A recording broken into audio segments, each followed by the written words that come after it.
You got it like that. That you was like, hey, what's good, everybody? Welcome to the podcast that has no name yet. I'm Roknin, aka Jelani, aka Jay, and with me on the podcast right now we have. I just kind of launched man. It's your boy. See, it's your boy AG, called AKA A-Town. You know what I'm saying? It's your boy Carnage on the 1 and 2s on the Discord channel. You feel me? And we doing it real big out here on the podcast with no name. You feel me? Start all over. All right. He said, "Let's start all over again." start from the top all over again. No, that's good. If you cool with that, I'm cool with that. My bad. Who want to step up next? It's like school. Who's next to step up and introduce themselves? And lastly, up on the podcast, walking in with epic theme music that you don't hear right now because it's silent. Pootie Tang. Silent thing, bro. Silent AKA Creative Genius. ENT. Let's go. All right. Oh man, I guess it's up to me. I don't have anything fancy or whatnot. These call me Sack Lunch. I go by that. I bring the lunch game. You know what I'm saying? Lunch crew. Time to eat. All right, so I'm gonna end up calling you X for most of the podcast anyway. Like, who is this X person? I thought it was a sack lunch. A sack lunch. A sandwich. I mean, I guess you got 10 sack lunches. That's what the X is. You know, 10 sack lunches. Right, I like it. All right. So I'm gonna try with lunch. And then Geneyus. Yeah, lunch is good. Lunch. Carnage. With the K. With the K. I gotta make sure I say Carnage with the K every time. I have to say with the K. I have to add you know what I'm saying? You gotta get raw with it, you know what I'm saying? I'm just Rock. I'm always just Rock. I don't have to know. Not be confused with The Rock, but you can if you want to. You smell? Can you smell what The Rock is cooking? Because I can't. What The Rock? I'm not cooking anything right now. It's cooking. Yeah, it is what it is. I think we can start out by kind of laying out like what our favorite shows or anime or movie or thing, and what all we like a piece. Anybody want to volunteer to go first on that? Or games, whichever one. All right, I can start with the TV shows because I've been up on the Korean lately because they've been killing the game right now. All right, Korean dramas. As far as regular show outside of anything animated, The Kingdom is the business. It's good. On Netflix. That show is dope. I don't know if y'all seen Woke on Hulu, but that show is genius. I love that show. Wait, what show? It's called Woke. WOKE. Oh, I've heard. Okay, yeah, I've heard of it. Yeah, it looks silly as hell at first, but I was like, you know what? I ain't got nothing else to do. I'm gonna watch it, and basically it revolves around the artist and basically how he comes to reality of basically being a black artist in America because he was working for a corporate company and he felt untouchable, and when he kind of lost that. Stuff got real for him. It's such a genius show. I love it. All right. See, I'm going to be listening and like catching all the stuff that I should add to my list of shows that I need to watch, but inevitably won't watch. I need to step up. I have Netflix. I don't have Hulu, but I have Netflix. I think I still have Marvel or Disney Plus. Yeah, that's the only thing about Woke. I think it's a Hulu exclusive. It's a Hulu, yeah. So I'm like, if I had to get Hulu again to check it out, but I wouldn't mind doing it again because I had Hulu a while back. Back when I was like super into like the Arrowverse. And, I was watching that stuff on there, but I think I gave it up after like 2 months or something like that. But yeah, my show backlog is terrible. I can tell you what shows I'm supposed to be watching and what I have on my list. I haven't watched a damn thing, but yeah. So Woke, The Kingdom. The Kingdom is what is The Kingdom about? Kingdom is it's a series. It's a zombie series, but it's not your typical zombie type stuff. Like the way it's written is very well done. It's set like what, ancient Korea or something like that. Something like that, yeah. Okay, I might give that a shot, or I might get to look too. And they kind of conjure up like they did some experiment that went wrong. I forget what they did. And it was actually a flower. Yeah, flower. That's it. It was a flower. That's right. Oh, they're using it to. What are they trying to create? What were they doing with the flower? I forgot originally. It was the flower was basically a legend that it had the power to basically bring back the dead. That's it. Yeah, and they ended up taking that flower and just kind of playing around with it with a certain person. I'm not going to tell y'all who, so y'all can watch it. I mean, for the rest of the world, probably spoiler alert just for y'all. But for me specifically, yeah. There's some crazy stuff that went on that actually caused the spread of the disease, and it's pretty dope. Same thing with what was that movie? Train to Busan, the Korean zombie movie. They got 2 of them. That one. Yeah. I had a chance to watch that one. Yeah, that one is dope too. Yeah, I might get it a shot because like I'm generally personally I'm tired of zombies. I hate zombies, but if it's done in a creative way, I might give it a look. And it sounds like those are both. I should probably get it. That's why I got so into them, because they were different. They felt different. Because I get tired. I'm so zombies. I'm like, okay, zombies, yay. Yeah, this ain't no Raccoon City type zombie. You leave the zombies alone. It's been a while. It's been a while since zombies are popular. So you give it a break. Popular. Yeah, they kind of died out for a little bit. The zombie phase kind of. I guess. I mean, Walking Dead's still a thing, though. No one cared about that. They ruined that show. they ruined that show. They ruined that show. That last season with Rick. They trashed it.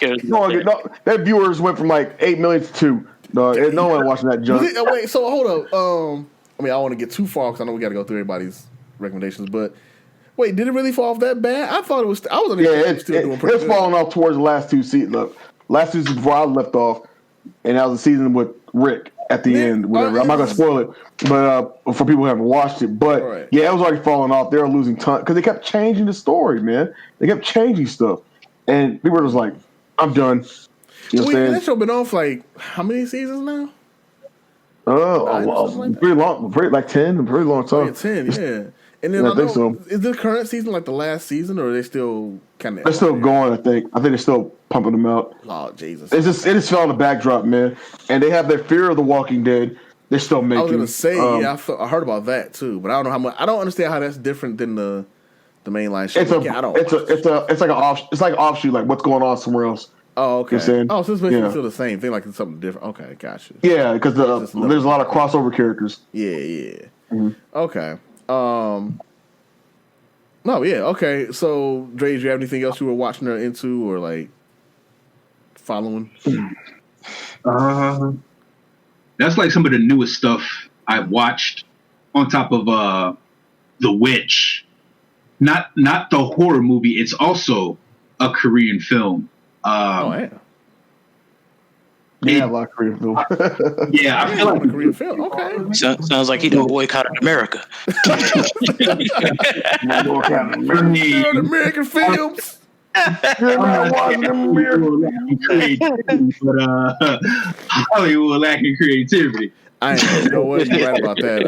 I can't even lie about that, considering the last few movies that got mentioned, especially like Monster Hunter.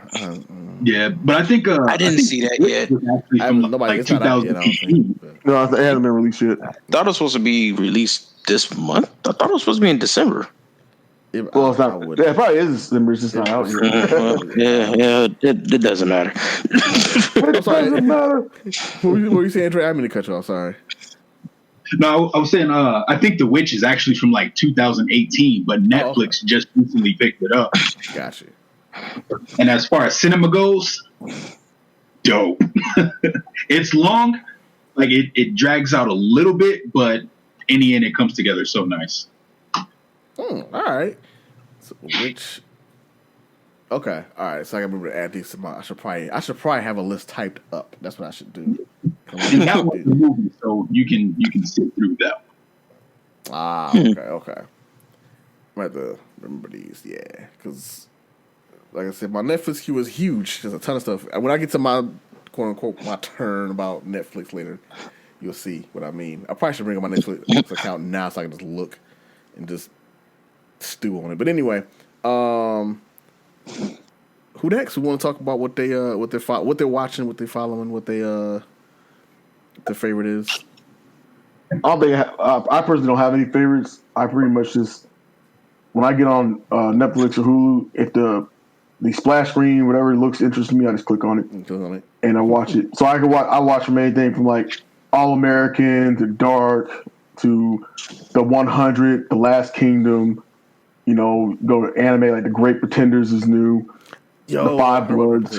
Actually, that's on my list now. Great Pretenders. I saw King and Ashura. You know, there's a lot of great stuff out there. I even watched Adam Sandler's last thing was Hubie Halloween. So, yeah, it's all right. Yeah, it's all right. You know what I'm saying? It's an Adam Sandler film, boy. I tell you, you're not gonna miss it, man. Okay, it's like standard, typical Adam Sandler characters, boy. Like your water boy type character. You know what I'm saying? That he always kind of does, slightly off. You know, off kilter. You know, I know what I'm doing. You know, like, you know, Forrest Gump. Right. But it's okay for what it is. You know what I'm saying? And then like even like Disenchantment. What's it called? Creator of Futurama. Oh yeah. Okay, yeah. I don't know why you said Disenchantment. My brain was like disenfranchised. I'm like, hang on, hold up. I'm like, is this a movie about the civil rights era? Disenfranchised? Is that what this is? Yeah, I jump around a lot. Yeah, Castlevania was good. Dragon's Dogma. You know, on my list. I gotta watch that. I gotta watch it. I think another season about to come out. Season 3, I think, right? Or season 4? Season 3 just came out, but I think it got greenlit for a 4. Season 4. Yeah, it got greenlit for a 4. And then another good one I like is the Peaky Blinders. You know what I'm saying? You want some like I've seen some of that. That is a really good show. Yeah. That's a pretty good show. You want some good early American colonization with some Irish and British guys fighting, you know what I'm saying, and killing, then that's the show you want to watch. You know, that's the kind of stuff. If you want some of that, no, seriously, if you want that early, like I'll say early colonization, I'll say like 1920s, 1900s, you know, New York kind of. Yeah, kind of like what's that doggone movie with Leonardo DiCaprio and it was like the rabbits and you know dang it, it's like that. Yeah, I know a movie. I just what are you talking about? I'm here because it made you talk like that. Like, what show is this? The show Peaky Blinders. Peaky Blinders. Yeah, it's pretty good. It's pretty good, man. It's. I'm waiting for another doggone season. Dang it! There's 5 seasons. There's 5 seasons. I sat there and watched the first one. I was like, "Yep, I'm binging all the way through." 2019, man. That's the danger, is like the binging. That's why it's hard for me to watch stuff because, like, if I get into it, I'm binging it, and I will go hours to like a day without eating and not recognize it. Like, oh shoot, I binged this whole thing. But yeah, Great Pretenders is good too. Great Pretenders. That looks like something. The second season just came out. Well, got released on Netflix. Right. So it's brand spanking fresh. Because it's funny because it was fresh like a few months ago. They're like, here you go, Great Pretenders. It came out, right. It just, yeah. It's not, they're like, oh. It's and then I'll even watch obscure stuff like Big Mouth, which is very, very risque, raunchy, but I like it. I think it's got some decent humor. We have Maya Rudolph in there. A lot of like people from like Saturday Night Live voice acting the characters. Okay. All about like 8th graders pretty much transitioning to puberty and all this other stuff. But it's like definitely anybody can watch it. Kind of show. Oh, not anybody. Not like little kids. We won't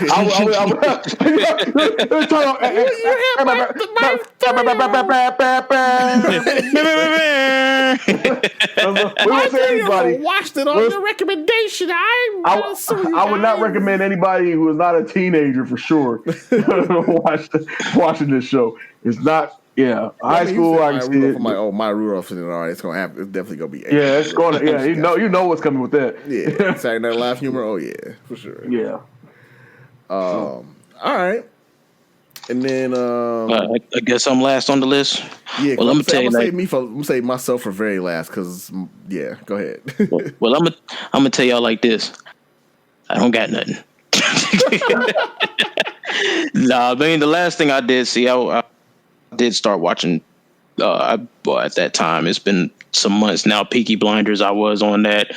The Witcher, of course, I'm pretty sure I didn't get into The Witcher. I'm waiting for the next season of that because it surprised me that it went off. I didn't even know that was the last episode. I was kind of mad that I was finished. I'm waiting for the next episode to pop up, and it was like season 1's over with. I'm like, you sitting there watching like, yeah, great, that's good. When the next episode to pop up, like, are you still watching Netflix? There's some other shows that make like, oh god, are you still here? Are you still here? Are you still watching? Are you still watching? And there was another show I started watching. I cannot remember. It was like a superhero show. They weren't really superheroes. It's some mutant, something academy. Oh no, it's different. Oh, you talking about the Umbrella Academy? Umbrella Academy. Yeah, I started watching that. I heard about that. That's what I want to watch. I like Umbrella Academy. Yeah, I like it. Last season was pretty good. It kind of has quirky moments to me in the story, the way it kind of unfolds and stuff. But it's actually entertaining. So I mean. Now that you mentioned it, another hero one I watch is The Boys. I was on Amazon. I haven't seen that one. The Boys. I haven't seen that one yet. Yeah, The Boys is dope. Yeah, it's like it's much dark. I think it's more aggressive than Umbrella Academy for sure. Yeah, it probably is. Umbrella Academy has a lot of quirky situations, I would say. The characters are definitely kind of interesting. At least a couple of them are pretty interesting. But if you haven't seen it, I do recommend watching it just to get, just to watch it, because it actually does. It doesn't even really. I don't even think it really started out slow. It just kind of captured me as soon as I was watching it. It was just like, let me keep watching. And then I was like, okay, I can dig it. It's almost like they're stuck in like a time loop, a time warp or something like that. It's weird. Like no matter what they do, they're trying to save the world type ordeal, but they keep getting in these. They're like one of them can like jump through time. And he's trying to save the world or whatever, trying to help his family and make sure that everybody, basically save the world. And it just keeps looping almost all the time. He tries to do something, goes into the future or whatever, and it just loops. It's weird. It's kind of like stuck down a rabbit hole or whatever. It's definitely more towards the last two seasons. Yeah. First season, not so much, but the last two seasons, definitely a lot of time jump and looping. Yeah, but it's interesting. It keeps you interested in the story. They just go through different situations all the time, but it's pretty cool. But that's the last thing I actually watched, which I haven't watched. It's been a while since I watched that. I kind of go on my binge watches, and then after that, I'm done for like months, and then I go find something else. I try to find an anime. I can't find one yet, but I'm sure I will. But then I'll probably watch a couple episodes and then money out there, man. Man, you just gotta look for it. So for me right now, it would be Umbrella Academy is the most recent thing that I'm watching, which is pretty cool. Yeah, before the podcast, I was like, "You got me beat." You definitely do. The last thing I watched all the way through, aside from The Legend of Korra, which I watched way after the fact. And I didn't go through all of that entirely. I missed season 2, in parts of season 4. Was probably Black Lightning. That's the last thing I watched all the way through. The first season. Oh, Black Lightning. Yeah, I haven't even seen that. The first season. That's all I watched of. Because I haven't watched the recent. The first pretty solid. The first season was pretty solid. I liked it, and I want to watch more of it. I just got to get around to it. The problem with me is that I've got. So, and the reason why I had y'all go first is because I have a list of shame. My Netflix queue is dumb. I have a million shows. Because I go on Netflix, I'm like, I should watch this show. I might watch an episode or get into like 2 episodes or something, and then I'll just not watch it again. I have to go back and remember, like, oh, I got to check this out. I used to be way better about watching shows, but in recent years I've been really bad about it. And so I'm personally going to be trying to get back into watching more stuff because I really have been missing out, and it sucks. So that being said, I've been more on the gaming side of stuff, and I was reading a lot more manga. Right now, I've been basically sitting down reading the recent fairy tale stuff, which I know a lot of people don't like fairy tale, but I love it. Love this. The new one. What they like space or whatever. 100 Years Quest. No, that's Eden's Eden Zero, which I'm also. That's an Eden Zero. Yeah. I'm also reading Eden Zero, but Fairy Tale 100 Years Quest is a story that takes place after the end of the. Yeah, that's right. Yeah. Okay. That's still going. Yeah, it's still going. So it ended, and then they started up a whole new series, which everybody thought was going to just like kind of end where it was at, and then they decided to go ahead and just write a whole new series with the fairy tale characters. So it's a continuation. It literally picks up where like the old story or the main story left off at. But the thing that's interesting is that 100 Years Quest so far feels like it's recapturing what people liked about fairy tale in the beginning. Obviously, a lot more of the characters are already established in everything, but it's a lot less like these weird.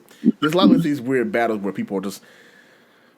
There's a lot less power creep, basically. A lot less power creep, and a lot less like people just dying in battle and like suddenly getting resurrected. Which, with a power of friendship, yeah, power of friendship is still there. Which personally, and I guess that's something we could discuss too. Is like personally, I don't mind the power of friendship being a thing because that's kind of part for the genre, but.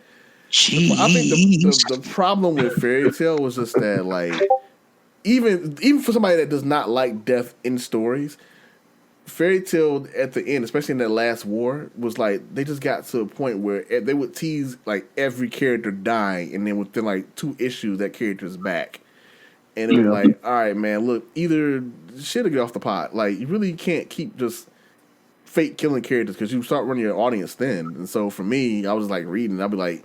I'll be emotionally invested, and I'll be sad. I'll be upset that such and such character died, especially Juvie. I felt so sad when Juvie, quote unquote, died. And then, the next issue, she's back. I'm like, how did she even reform? How did that happen? But all right, cool, whatever. And then but this one seems like to be more just like it's not trying to kill characters. Characters are not dying. Let me say that first off. Characters aren't dying. They are but they're still having decent fights. They're still living. So I like the current fairy tale. I've been reading Boruto. It's been up and down for me. I like it for the most part, but I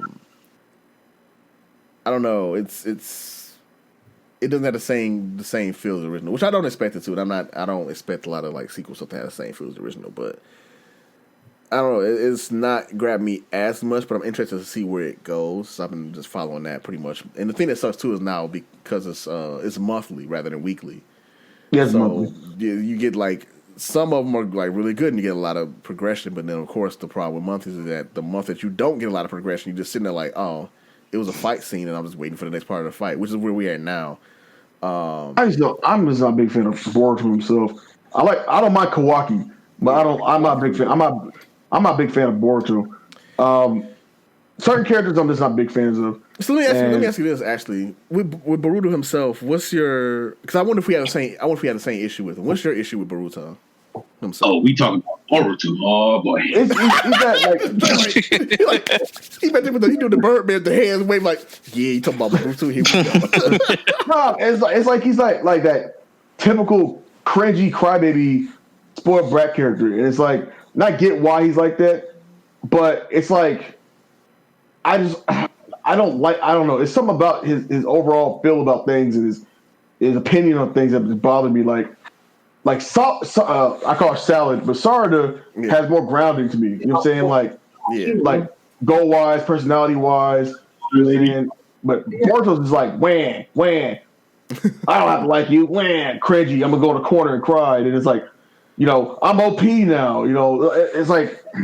I will say Boruto has got the reason I've like stuck with it is because thankfully Boruto himself has gotten better. Because in the beginning I did not like him as a character. I'm like, this dude is annoying. He's getting character improved. Yeah, and it's mainly because his character as opposed to like Naruto. You can see why Naruto was the way he was, and he wasn't even like whiny or bratty. But Boruto, if I may chime in, you mean Shippuden's over with? Yeah, it's been over. It's like it's been over. It's been over with, boy. Bro, that's like like a decade ago. Hey, dude, I'm gonna tell you right now. If I was to sit there and tell you how much of Naruto I actually watched, like I've watched bits and pieces of Shippuden, I probably have gotten, maybe if I was to tell you like all through the whole story of every single episode I watched in order, the last episode I probably watched in order without like just jumping from here to there or whatever was probably the last fight in Naruto, the actual Madara the Sasuke in Naruto fight, the end the first Jesus. The Sasuke and Naruto fight. Wait, which one? The one that ended the very first Naruto. Oh, so that one. Oh, wow. Whoa, bro. It did everything else after that. Like I catch spots of like Shippuden. I was catching like spots of this and that. The last thing I actually probably watched was when Madara came around or whatever, or not Madara, Pain was when they was dealing with Pain. I ain't seen not one of the, I know about Killer Bee. I ain't seen not one episode with him in it. I've seen like little manga shots of it or whatever, but I literally have fell off so hard on Naruto, trying to keep up with the whole entire thing. I fell off like long time ago. I remember X. Say this. Oh, go ahead.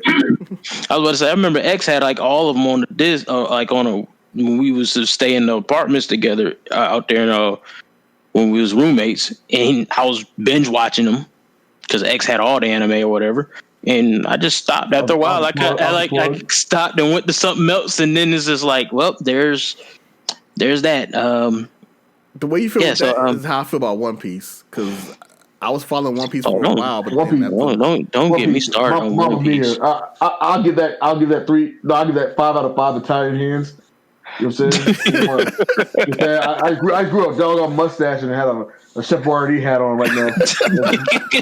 Man. 5 out of 5 Italian hands. Man, I won't even dare venture into the One Piece realm right now. Yeah, you're gonna have a lot to watch, man. I tell you. So what I do with One Piece is because I was reading. I read the manga. Yeah, I was reading the manga. So I have my two complaints about One Piece. Everybody like praises. I'm probably gonna get killed for this. If this blows up, I'm gonna get killed for this.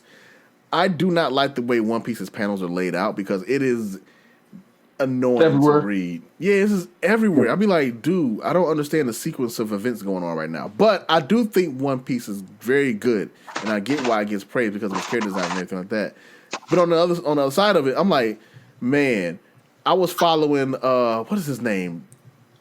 The dude with the sunglasses, Doflamingo? Doflamingo. Yeah, Doflamingo. Yeah. I said Doflamingo. I'm thinking of Doflamingo from Punch Out and shit. What the hell am I doing? Doflamingo. Yeah, I watched that, or not watched. I read that, and then I read the whole Big Mom saga. I read that whole thing, and then I just was like, are we not getting to I fell off, man, because I've been reading it on and off for years. It's about as long as I've been reading Naruto and Bleach and all the other big names. And so I was just like, all right, well, I'm about tired of this. I read it every once in a while now, but it's like it's hard for me to even try and like care as much because I feel I'm one of those people that like after a certain amount of time, like, all right, it's about time for this to go ahead and. I pull out the little box and be like, yo, wrap it up, B. It was about that time. The one thing about One Piece that makes it hard to do that, I think, is Oda introduced so many characters and so many stories. Yeah. So it makes it hard to kind of which I appreciate it, by the way. If they had less, like Bleach had a lot of characters, but Bleach didn't care. Kubo doesn't care enough about his characters. I'm avoid ranting about Bleach. Oh my god, I don't. Kubo gives not one F word about his characters. Okay, he's a classic shonen. As long as they look cool, that's the main thing. All these characters introduced, and he's just pooped on them. He's pulled down pants and a big piping hot cream cone turd on it. I mean, I'm getting angry right now. For background reference, me and X have had this discussion. This this rant so many times because me and X, we both were like so invested in Bleach, and I don't know how you feel. I think we talked about this before, but you probably feel the same way I do. That, and I think everybody felt the same way about the ending of Bleach, and that oh man, I was so like it took it off GOAT status for me. It was like it started tanking after Soul Society, and then they tried to pull it back up manga wise because remember, like anime wise, they introduced like all these filler arcs that weren't that bad. You know what I'm saying? Like the one with the Zanbakuto coming to life and things like that added a different dynamic. That one, I like that one. And I don't mind the Bound arc. A lot of people didn't like it. I didn't mind it. Full Bring arc, which is not filler, was kind of. That should have been a filler. Yeah, I wanted the Full Bring arc to be like more than it was, but then like when they introduced the quote unquote twist, which is my biggest problem with Bleach, is it lives off. It's another story that lives off twist. Yeah, it lives off twist, and I'm just like, all right, well that was unnecessary, and then that final arc, man, I'm just like, yeah, with the Quincy, and it's like, and they're all mega OP, all of them. Every like even the goons. Well, like my problem with the Quincy's, and I swear I'm not gonna rant on this again because I know I've said this a million times. We've had discussions so many times. My main problem with the Quincy's at the end that made it so annoying is that every single one of them had some sort of "I turn you against your friend's" power. I'm like, you can only do that so many times before it just gets obnoxious. Because the one girl turned them into zombies, the one person had them control your heart, the one person like they controlled your mind. I'm like, dude, they all got the same power. The one person was storing the corpses or whatever and like turn like. Bruh, and they literally couldn't die. It's like you thought you killed them, and it's like resurrect. It's like okay, man, bruh, like yo, it was man, like the black dude turned to he resurrected to a chicken. It was like I forgot about these shirts. Oh wow, and like some chicken god thing, and he was like super strong. And then they got the gladiator dude. Every time he hack into him, he just regen. I was like, yo, not even the captains in Soul Society can fight these guys. They're getting wrecked. You know what I'm saying? Like, you thought they had an advantage, and it was like, sorry, man. Well, I said, my main, after that, my main thing that, like, turned me off completely was when they sped Ichigo all the way down to the ground, or to Soul Society, to fight off the Quincy's or whatever. They're like, we got to get you down. It's an emergency. We're going to send you down there immediately. Your friends need you. And then they turn around and were like, what are you doing here? You got to go back up there and protect them. We're going to send you back up there. I'm like, you just came from up there. So we just really just turned you around. And it was in like within 3 issues. They said, it's like your parents sending you downstairs to go get something. Then you get down there and be like, didn't I tell you to go upstairs? It's like, why would you even? Never mind. Come upstairs. Right, never mind. Come upstairs. What you doing? Like, I think that last part with the Quincy's is where Kubo kind of stopped caring because I was reading a lot about the creative differences between him and Shonen Jump, which is why it was written so bad. So I'm actually kind of excited for the anime to come back because he's on it and some of the original voice actors are going to be on it too. So I'm actually excited to see him bring them to life and hopefully write it or do the animation better than the manga was. The fights are going to be on point. For one, it's like Gears is the last production of a Bleach show, so I know they're going to have the money to back it up. The fights are going to be good because the fights in the manga were good. It's just that the overall feel of the arc was just which I'm hoping they change that with the animation. Yeah, I will say like even because even the repetitive of like the powers, it was like the fights were good. It was just for the most part the fights were good. It was I don't like the fact with Ichigo that every 2 chapters he got a new ability. It was like they dismissed the whole hollow aspect of Ichigo, man. It's like visor and all that doesn't matter anymore. You got all of a sudden he might get sliced in half and he developed Blute Vein. Like that's a move that took freaking Ishida forever to learn. Dog, Ishida came up with this like, hey, I learned the Blute Vein, and Ichigo's like, I'm about to get half and half. Oh, how come I can't cut him? Blute Vein. I was like, I'm done. I was like, I am done. Ichigo is the amalgamation of every powerful being in that doggone series, and that's what I don't like. He has hollow abilities. He's part Shinigami. He's part Quincy. It's like, yo, stop. Yeah, that was my thing too. I was like, dude, why is it? Because like initially, I probably was like, is he part Quincy? And I'm like, nah, don't do that because that like it just make no sense for him to be part everything. And then he actually ended up being part Quincy. I'm like, come on, man. I really. Yeah, so he's a Voltron character, basically. Yeah, malformed ahead. Oh, I'm like, man. I'm like, I'm done. Such a lack of enthusiasm. That was perfect. Like, I'll form the head. It's that bad, man. And then and how they defeated Juha Bach was like, I'm done. That was the weakest. That was the weakest end. The weakest. Oh, that was the weakest. I was like, you got to be kidding me. This is how you really want to end this? It was like correct me if I'm wrong. I was surprised, I remember reading it. Like I read the issue before the end when they were actually fighting him, and then you get the last like little Bill. Yep. But like before we open it up, they're already showing like the future and like him and or he made it together or whatever, and then they cut back and they're like, what happened before was I was like, are you serious? What? I'm like, what kind of storytelling is this? Why would you? Like, I was like, that was terrible, man. All right, that's the Bleach rant. It's good we got that out of the way now on this episode because it was gonna come up eventually. That could be like 4 or 5 episodes. Man, we could rant. X, I know we ranted about this like so many times. I could rant about this all day. Bleach is in your top 10. Take it out. Right. Like, take it out right now. Take it out right now. Don't disrespect anime. Take it out. It's much better out there by far. You know what? I might as well address this too because like I was on Twitter a while back and I took a royal dump on Chainsaw Man. I haven't read that one yet. It's interesting. Everybody's hyping it, and I'm like, everybody's hyped. So I will say this: I think the hype for it is overdone. Like I don't think it's this grand like because people are like it's the most interesting story ever told, and I'm like I don't know about all that, Chief. I think it's okay, but I don't like going back to earlier with my whole thing with Fairy Tail, like them just like fake killing characters. I'm like that gets annoying. The opposite is true too, which is when you kill off characters willy-nilly and just like everybody's super expendable without really building up anything for them. For me, it loses a lot of what attracts me to reading the story because it tells me that you don't care about your characters and I shouldn't either.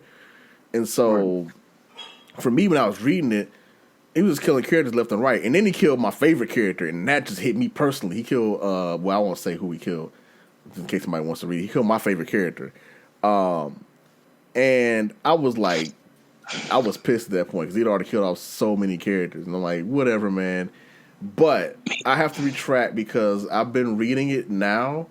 And I've been reading it since because it was one of at first it was like I hate reading. I'm like I hate this so much. I gotta see what he does. I want to read everything now. I gotta finish it. I just want to see how he ends this BS. And now I gotta eat my words because honestly,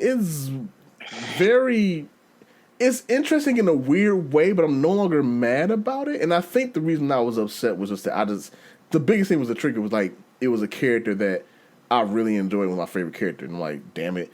But then I just kept reading. I'm like, this is really going in directions I did not expect. Like, you're still referencing to the 1,000 Years one, right? You're not referencing to like the end, the original end of Fairy Tail. But you're saying as you read further past that, it got more interesting. Oh no, I'm talking about Chainsaw. I'm talking about Chainsaw Man now. Oh, Chainsaw. Oh, my bad. Yeah, Chainsaw. Yeah. Okay. Oh no, yeah, Fairy Tail for me, like, so just to cap that. Oh, my mic. Whoops. Maybe I'll probably edit that out. This is why I'm the editor. Fairy Tail for me, like most people, like I said, they grew to hate it or whatever. I didn't grow to hate it with Fairy Tail, but I understood the frustration of they kept teasing all these characters dying and then bringing them back and then bringing them back and then bringing them back up to the very last death, which I was like, all right, man, he was supposed to be dead and you brought him back. He's in a wheelchair now, but you brought him back and that makes no sense. I'm like, all right, but I still ended up overall liking it. Chainsaw Man killed. There wasn't no bringing nobody back. Characters was dying. Oh yeah, actually, and I'm not talking about like dying and there's a chance they're still alive. I mean, characters was exploding. Mofos is not. It wasn't no. Oh, maybe they'll be in. Nah, you knew that character was not gonna be. in the sequel. That was it. That character was done. Like that manga is extremely graphic. I'm surprised it's in Shonen Jump, honestly. If it is, oh, wow. Sure it is. I read it on the site. I have a Shonen Jump subscription. It's free. But yeah, I'm weak. but yeah, no, it's extremely. I'm like, and I normally don't read violence like really gory stuff because I'm squeamish. But for some reason, I can kind of stand it with this. I've been following it. But yeah, I will say a particular character that definitely, when that character died, they made it very obvious that character was obliterated. Like, I've not seen. Yeah, I will. If you read Chainsaw Man, if you guys want to check it out, I will say this: when they kill characters, they kill characters. Characters get obliterated. Ain't no like you got stabbed in the heart and you get to give a long speech. Characters just straight up start missing like 2/3 of their body. That's what I'm talking about. That's what I'm talking about right there, boy. Shit, man. I mean, something like Dorohedoro, Berserk. You know, I'm gonna slice you in 3/4 chunks and see your organs, gants. I'm not gonna go into details. Let me see your spine. I'm not gonna say who it was or who the character was, but it's a scene that's playing out. And you are warned that a character is going to die. And everybody who's read the manga knows what I'm talking about when I mention this scene. And so the main character is told to go open the door. He opens the door, and this character that you thought was a central character opens the door, and this other character just has this other character has a power that like they can blow things apart by just pointing at him, basically. And yeah, you open the door, and that character. When I saw that page, I was like, "There's no way. There's got to be some kind of Dragon Ball type regeneration." But then in the next issue, you see the head and the legs on the ground, and that's it. And I was like, "Oh, this what we doing? That's how we rolling? We just obliterate characters' entire torsos? All right." And it's graphic. I was like, "Well, okay, yeah." And that's not the only. That's one of the major ones, but like it's a lot of stuff in there like that, and especially at the point that it's at now, I'm surprised I'm reading it because it's very graphic, and I was like, bro, I can't watch it if it's animated. I can tell you that much for sure. I'll be all blab all over the place. I'll be throwing up if I watch that. I'll be sitting there getting my popcorn like, is that it? Just man, can you rip the other arm off? Yeah, I'm eating lasagna. Eating lasagna, like, dang. Watch the entrails get ripped out, eating lasagna. Yeah, I pull out the lasagna, look like entrails. Oh my gosh. I was like, pasta sauce everywhere. Like, spaghetti sauce is everywhere, though. Like, yeah, that's how I want my mayonnaise. That's how I want my gory. Boy, get it gory. Yeah, man. See, that's been my main thing. Like, I haven't been watching a lot of stuff. I've been reading a lot of stuff. But yeah, like my Netflix queue, to get way back on topic, my Netflix queue is a shame. Because I have everything that you guys have mentioned, aside from like some of the TV shows, is in my Netflix queue. And it's just sitting there and I haven't watched it. I still got to watch, and this is on Disney, obviously. I got to watch Mandalorian still, which I really want to watch. Everybody says dope. So yeah.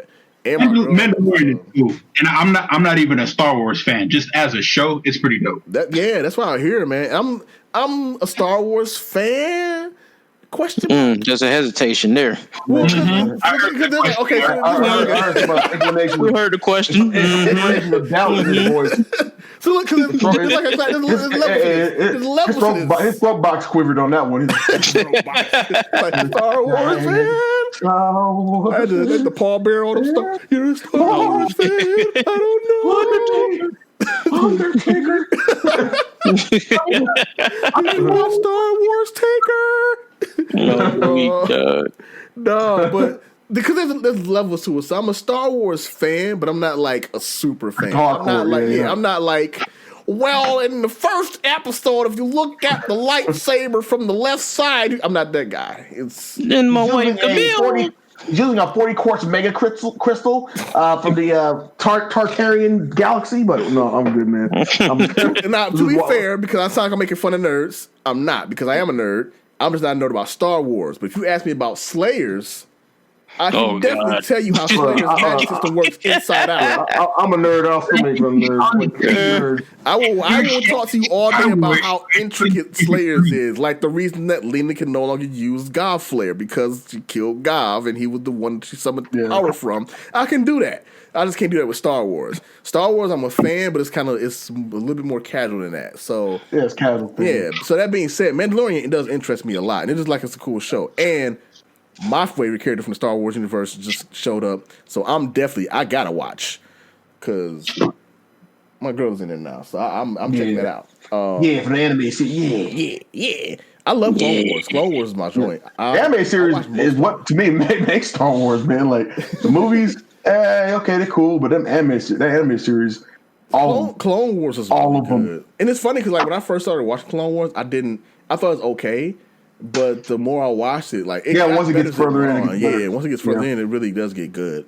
And in the way until this last season, they made a new season now. But the way that the last quote unquote end of the series ended was wow. That was actually like I was like tearing up at it. I'm like, damn, that's messed up. This is what set him in that path, man. But anyway, point being, I gotta watch Mandalorian. I hit the mic. I'm bad at this. I hit the mic again.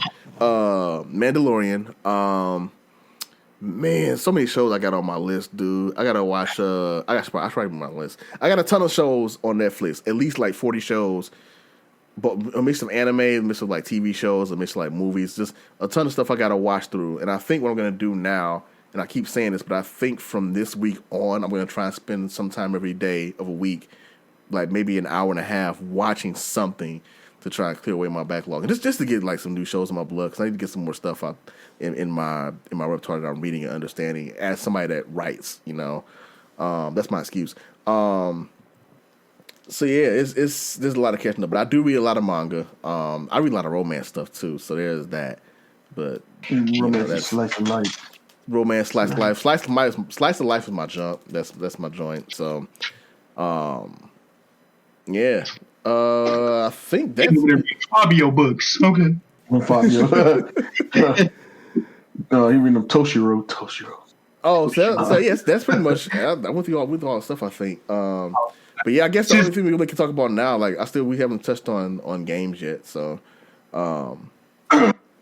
real quick, because y'all were talking about Naruto and Bleach and some of the stuff that bugged y'all. we can talk about that much more if you want. That's fine. If there is one character I can stand, it is Asta. I hate him. Wait, who? Asta from Black Clover. I can't stand him. Okay, really? The anime wise, they ruin him because he screams all the time. Like, oh man, I'm reading the manga. He seems fine. Manga's much better. He's tolerable in manga. Anime, it's like every line is screaming, and it's like he's like Naruto but worse. He actually reminds me more of like annoying English Naruto, like that raspy. Dr. Bio, believe it, but it's like louder, and it's like 10 times louder. Yeah, there's got to be everything. Like when I read Black Clover too, and I'm like, Asta seems fine. Like he's definitely out there, generic shonen protagonist. Don't get me wrong, he's not my favorite character in the series. I'm like, all right, well, he's there, but he seems, I won't say harmless. He seems like there. Like not like he doesn't seem like offensive. Like if he's not like that in the anime, though, yeah, I can imagine. It's the way he talks. It's like I don't see how that voice actor doesn't lose his voice. He must be sipping chamomile tea, chords, honey chamomile. Dog. Like literally, he's screaming every line, man. I can't do it. I stopped at I can't do it. Like it's like Broly, but with annoying words. Yeah.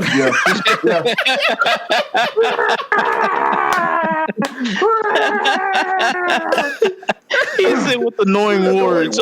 You know what? That is the best description I've ever heard. Like Broly, but with annoying words. I mean, he summed it all up perfectly, man. Yeah, I cannot. That shit's crazy. It's 30 minutes at a time. The power of friendship.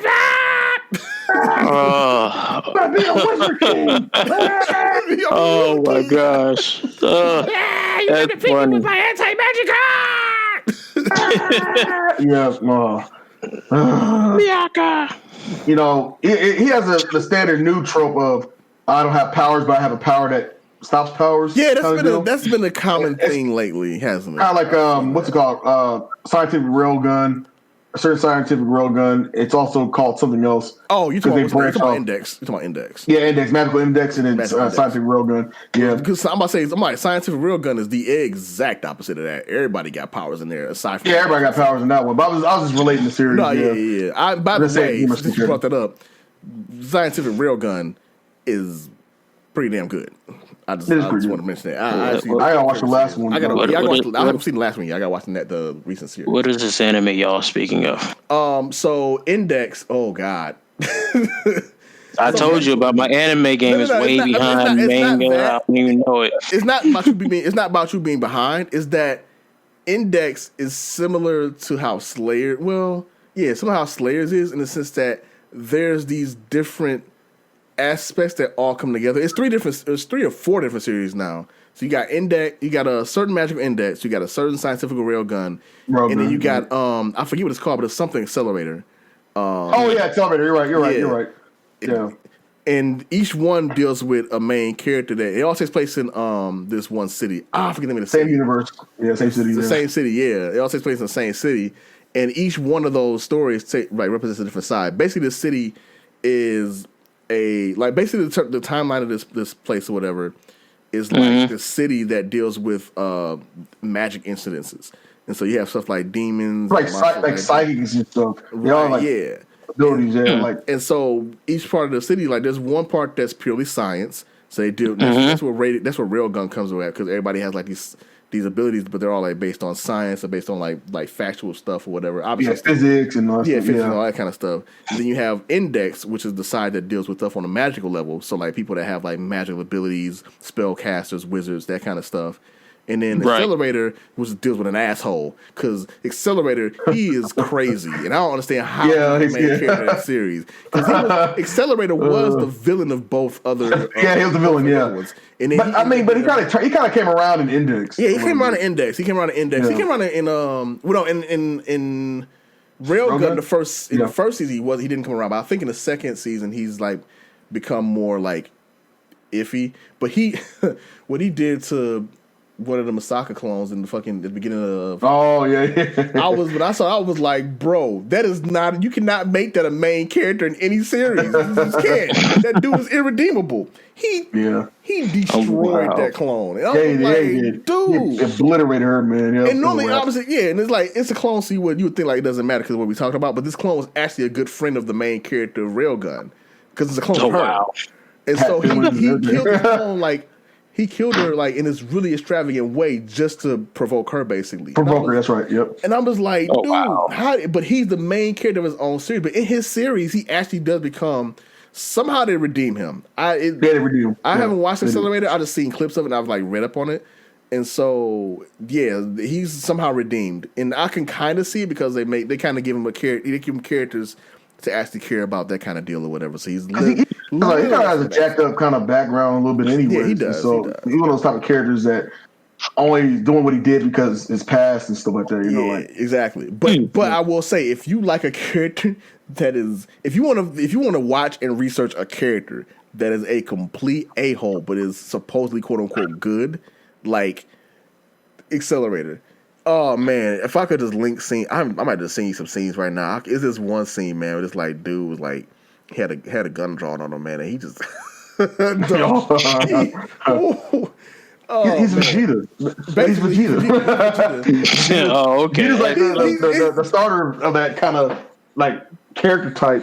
Yeah, he's Vegeta if Vegeta never lost his vicious edge. Because like Vegeta now is kind of like still he's kind of chilled out. This is like Vegeta in his prime, where Vegeta's just like, I'm gonna stomp on your fingers just because I can and crack all of them and force you to fight me. Kind of like he's at that level. Accelerator, kind of like almost like Namek Vegeta. Vegeta, or when they was on that one planet, or they was on the prison planet with the bugs, and it was just like, oh yeah, no problem. Death. Right. Yeah, so they all running to each other. While he's eating a sandwich, throwing an energy blast at him. I love you. Wherever we go, we'll both be together. Nap is over there. Okay, I understand now. So that's accelerated. But yeah, no. So that's why I said like it's not so much. It's not that you're behind or whatever. Because actually, that series is old, but it's getting new seasons, which surprised me. Yeah. When I first watched it, I only knew of Index and Railgun, and Railgun was only one season. And so I watched that. And I thought that was it. I think they made a second road. I think they made a second road. Well, yeah, this is what I'm saying. They've added more seasons since. Just at the time that I watched it back in like 2013 or whatever. Oh, back then, it was only one season. So that's all I watched. I didn't know there was any more seasons after that because they didn't. The Index is out. Yeah, they just put out a new season. I think last year or something. I think that's like season 3 for Railgun. So I definitely got to. Yes, three. Yeah, and 3. Yeah, Masako. Oh my god, I gotta. Oh man, I actually saw the episode where she like hit her peak, and I'm like, oh, so I got to catch up on that. But yeah, no, Index is a very interesting. I would say if you want to get a good stepping in point, obviously Index is the main series, and doing what X was bringing up with that, the main character there, whose name I forget, he has the power. Some of the not even some of the aspects. Yeah, it's pretty much the same. It's nullifying. Yeah, nullifies. Yeah. No. So basically, if anything he touches or hits with his, I think it's his left hand. Left hand, it nullifies it. So, and that's Lefty. like whether it's like scientific powers or magic or whatever, he just nullifies it. Like instantly. Yeah, he can't get affected by it. Yeah, so it's like, so he breaks him down to human level pretty much. It's like accelerator. Yeah, and accelerator. Correct me if I'm wrong, but accelerator's power is that he can like calculate. He does math calculations like at an inhuman speed. That is something else with it. I thought it was something else too, but I think because that's how he like throws objects at people so at such insanely deadly accuracy is he can calculate all these different calculations and then like just like he can actually like throw stuff at like high speed. I can't remember. I didn't look it up. That's my I think something like that. It's something like that. It's been a minute. Yeah. And then Masaka, who's the or Makoto, she's the main character of Railgun, the one I watched. And her thing is she's the living Railgun, which you can imagine. Yeah. She take a coin and her very first introduction, like the first episode of her anime, is they're like she's part of this like kind of anti-crime unit in their school or whatever, and her partner teleports. That's right. Kuroko, she actually can teleport. Her perverted her partner has a crush on her, and like very pervy about her. Very pervy. But then Makoto is always like rejecting her advances, so this is hilarious. But so her partner can teleport, but Makoto herself is a living Railgun, and like her first introduction, they're like chasing down these robbers or whatever, and she steps in front of the car while it's like coming down the street. It's a really common gif or clip, but like she has a coin on her hand, and she just flicks it. And of course, you know, it's anime, so she pew, pew, pew, all 3 angles of it. And you just see, like, this one coin she shot off at, like, a railgun just flips the car over. It is, yeah. I know. Show. You know what I'm talking about now, don't you? Yeah. Yep. I love Railgun. And, like, the actual show, you watch it, it's actually it's very human. Like I said, the second season, which is when she really had to deal with Accelerator and some other characters, man, some messed up stuff happens. In all 3 shows, some messed up stuff really happens. Like that show, that's another show that like when characters die, it's like they're dead, and like it really affects other characters. Yeah. Interesting. But it's not. But I will say the reason I can watch it because there's not like a ton of character death, and overall the shows generally, even with Accelerator, like especially it's not gory, it's not gory, but they're also not very like they have a good balance of like silly moments, happy moments, dark moments. Yeah, they do. They go like slice lock here and there, and then they break back to like seriousness. Yeah, and that's what I like in my shows. Like I like shows that have that kind of depth where it's not just. I hate shows that are just like either just. I hate stuff. First of all, I hate anything that's like super depressing, and I've mentioned this a lot. I don't like super depressing stuff because life is depressing enough. I'm not watching stuff to be like super depressed and be like, everything's a lie. Why do we exist? I'm weak. Threw me off real quick. No good. I'm like, man, look, bro. I'm like, I need you to have like. I'm not saying you got to be Asta or nothing, or you got to be Naruto, but damn, have some kind of like. I care. I got a chance. I got hope or something. You know, my brain's bleeding. Right. my entire family was killed before me, and their bodies were burned and fed to me. Man, my new stuff is out of high school. Oh God, I gotta watch God of High School. By the way, that's the one I gotta watch that. I'll say this: I need more from it. I gotta read the manga. I need more. I need more from it. Because watching the anime, the fights are good, but it's like it doesn't give much. You know what I'm saying? Because it's just mostly the fights. Yeah, there's a lot more to that too. There's a lot more. Yeah, they say it's pretty good. Same thing with what's it called? Tower of God. And Tower of God was one I bookmarked years ago, and I was like, I want to read it, but then at the same time I couldn't dig the art style, so I kind of fell off of it. But then when I saw the anime, I said, you know what, I'll sit down and see how the anime is, and I might go back and read it. It's interesting too. I want a little bit more intensity from it, but I think it has a good solid promise to it. Yeah. It kind of throws you off because you're not sure what's going on. You know what I'm saying? It's like, okay, you know, people want to ascend to the top of this tower to achieve like this kind of like godlike status and get the pleasures and glories of Earth, whatever you want, I guess. Right. And so they go through this like tournament deal, and it's like they go up like Mortal Kombat style up the tower, and not everybody can make it. And you know what I'm saying? They do like preliminary tests and things like that. So it kind of has to feel like God of High School at the same. They're kind of like similar in that regards, but it's like I don't understand right now the story of both of them. I'll say that. It's just like, good fights, nice stuff. I don't know what's going on yet. So I'll probably go and read the manga so I can get more insight that way. Right. It's interesting because that came from, that started off as a webcomic and then got chosen to be turned into a full. A lot of webtoons are being turned into. They are. A lot of the Korean ones, definitely for sure. Because they're good. It's just that, for sure. Like, they're not like a lot of the manhwa, like that's webtoon style, they look at very amateurish when they're drawing. So most people, unless they like just are those type of people that say, "Hey, man, I'm just gonna read because I want to read for the story." You know, what I'm saying most people are gonna avoid those until they get made into anime, which is a good thing because it brings more attention to the manhwa. Right. You know what I'm saying? Right. So people are like, "Oh shoot, man," you know. So like even though it's not a manhwa, like Promised Neverland, like I had a bookmark a while back too, but I was like, I don't know. When I watched the anime, I was like, boy, I went binge read that whole.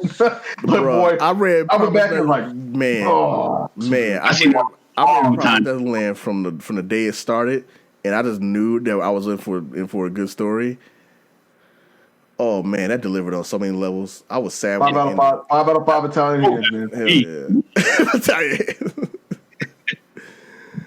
Go ahead, Dre. Yeah, go ahead. Oh no, I was saying Promised Neverland, that one's a throwback for me. I remember watching that a long time ago. Promised Neverland, man. I'll say this. Like that the next season, because I was telling people, wait till the next few seasons. You're gonna lose your ish, man. You're gonna sit there and be like, everybody's like, oh, the first season, oh man, that's so good. I'm like, that was the tip of the iceberg. Yeah. So, that was like a taste. You know, you dip your finger on the cake and get a little icing. You ain't eat the cake yet. You just taste. Oh, that's pretty good. What is it? Coconut cream? You know, you know what I'm saying, bro. Wait till you get a slice of that, bro. And Goldie Pond, man. All of it. Period. It's like I'm just looking for that because I'm like, yo, that whole time frame was just like, dude. I really, again, I haven't watched it, but I've just from when I read it, like that was one of the few stories that when I read it, just every week that I read it, I was on Shonen Jump every week, like, yo, I gotta this. Yo, man, read. I have to read this. It's gotta come out. Every time there's a break, I'm like, like, no, I wasn't know what's going on. I'm glad I kind of waited because then I kept. I got to the point where it was like towards the ending, and I was getting on the weekly, whatever. But I'm glad I waited such a long time to read it because I was able to read consistently. But man, I sat there and was just like, dang, this is good. Honestly, even the ending, I won't spoil the ending. Yeah, but even the ending was sad. But at least I'm okay. In regards to the ending, I'm glad they didn't do a typical manga Japanese ending, which is straight raw sad. Or you don't know what's out there. It's like at least it open to the viewer to determine what's going on. I get sick of that type of ending. On like every manga I read or anime I watch, I'm like, can you kind of like conclude it? But the way they did that was nice. Yeah, it's that. I honestly expected it. I expected it to end on a sour note or like a sad note, And again, not to spoil it, I don't want to spoil it, but it ends differently than I expected. But it makes sense how it ended. And I was very satisfied, and I ended up being happy with the ending. And I walked away from it I was happy with the ending. Yeah, because like you said, usually with manga you get sour or sad endings or like super open. You don't know, but this one was like, okay, this is happening. Right. It was sad for a while. You're thinking, oh man, this is never gonna. What they're doing is never gonna come into fruition. But then it does, and then it's like. Then it's like, oh, this and this doesn't happen on that person's end. They don't know what's going on, but then it doesn't matter because some reason that thing still feels. You know where I'm going with that. Yeah, it's like they still have that connection. They still had the connection, and I was like, thank God, it's an actual happy ending. That's like not cheap, like not stupid cliche. That you see in like standard happy endings. Yeah, that's what it is. Yeah, it's not like a standard happy ending. If you guys ever do read it or watch it, the ending it is a good. I guess I would kind of spoil. It's a good ending, but it's not like one of the cheesy like everything works out 100% happy endings. Nor is it like an ending where like it's in so much despair, so sad. It's like nothing happy could come from it. Like nothing positive from that ending. There was only but positive that happened from that.